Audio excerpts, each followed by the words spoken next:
Hello student, आज के इस वीडियो में हम लोग बात करेंगे क्लास 9th का गोधूली चैप्टर नंबर 8 जिसका नाम है पधारो हमारे देश। तो यहाँ पे हम लोग पधारो हमारे देश के जो लेखक हैं वे अनुपम मिश्र जी हैं। तो इस चैप्टर को हम लोग यहाँ पे फुल एक्सप्लेनेशन के साथ देखेंगे और साथ में जो ऑब्जेक्टिव क्वेश्चन होता है उसको आपको हाईलाइट करते हुए चलेंगे ताकि आप उसको नोट कर लें। और जब इसका सीरीज चलाया जाए टेस्ट सीरीज, और जब इसका हम लोग क्वेश्चन आंसर करें तो वहाँ आपके लिए उपयोगी सिद्ध होवे। तो चलिए आज के इस सेशन को स्टार्ट करेंगे। चलिए आज के इस वीडियो को में देखते हैं, शुरू से लेकर अंत तक देखना। तो चलिए यहाँ पे सबसे पहले हम लोग जान लेते हैं सिर्फ लेखक के बारे में, कुछ परिचय को लेकर के कि लेखक क्या है, कौन कौन सी इन्होंने कृति की है और कहाँ इनका घर है, इनके पिताजी का क्या नाम है। तो चलिए इन सभी चीज़ों को आज इस वीडियो में हम लोग बात कर लेते हैं।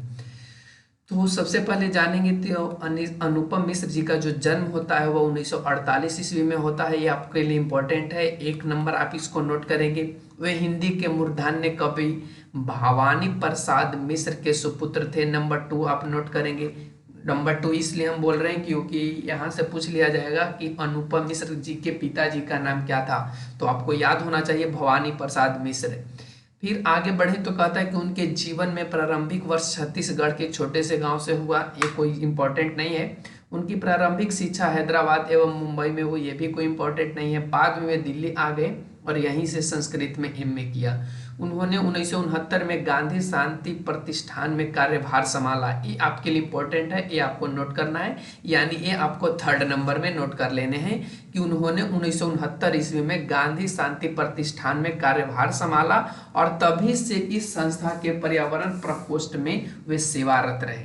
इस चीज को आपको नोट कर लेने हैं। चलेंगे नेक्स्ट पॉइंट पे। तो नेक्स्ट पॉइंट में देखिए यहाँ पे लिखा है कि लंबे अरसे तक नगरीय जीवन बिताने पर भी गांव का मोह नहीं छूट पाया और इसलिए ग्रामीण संस्कृति की झलक उनके साहित्य में दिखाई देती है। ये आपको 4 नंबर पे नोट करना है कि ग्रामीण संस्कृति की झलक उनके साहित्य में दिखाई देती है। किनके साहित्य में?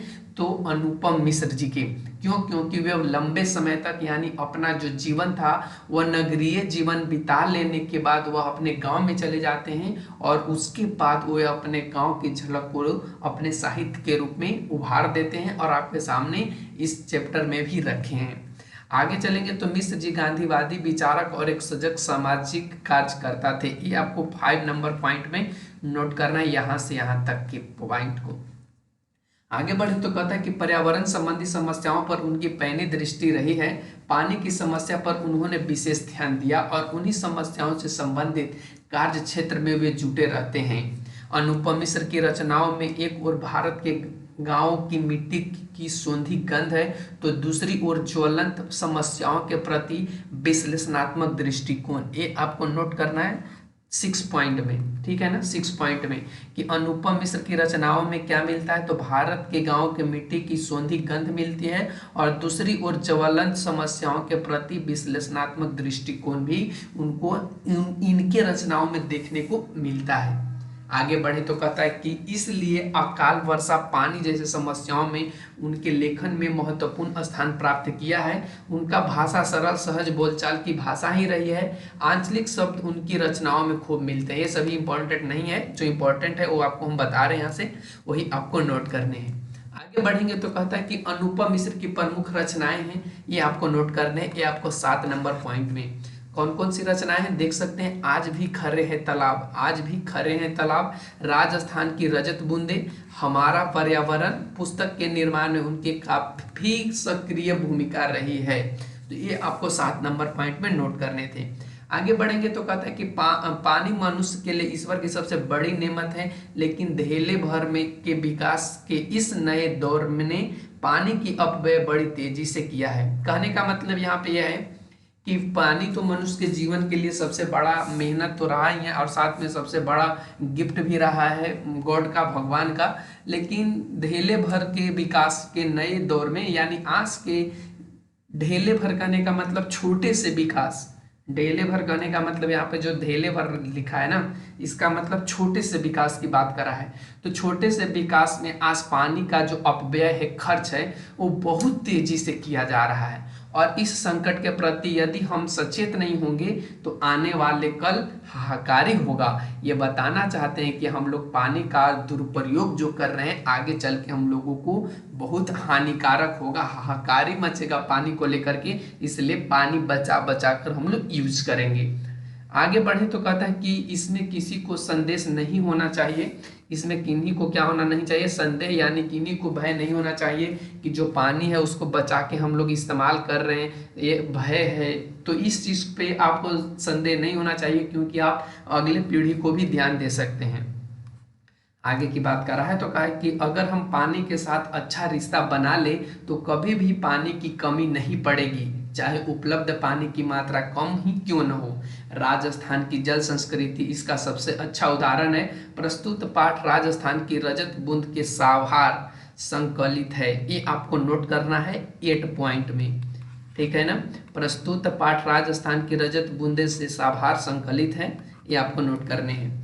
फिर इसके बाद आगे कहता है कि इस पाठ में दिखाया गया है कि किस तरह राजस्थान के समाज ने प्रकृति से मिलने वाले कम पानी का कभी रोना नहीं रोया, बल्कि इसे एक चुनौती के साथ स्वीकार कर जल ग्रहण की अनोखी परंपरा का विकास किया है। आप लोगों को पता है कि जो राजस्थान है एक मरुस्थलीय राज्य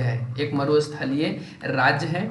यहाँ पे बहुत से मरुस्थल पाए जाते हैं और यही रीजन है कि यहाँ पानी की किल्लत की जो समस्या है इसको लेकर के अनुपम मिश्र जी ने लिखे हैं और उन्होंने बताया है कि किस तरह पानी की एक बूंद के लिए राजस्थान कभी रोया नहीं एक बूंद के लिए, लेकिन वह अपने चीज पर उतना ही में वह सही है और उतना ही में अपने काम को आगे बढ़ाता है। लेकिन और सभी राज्यों की बात करें और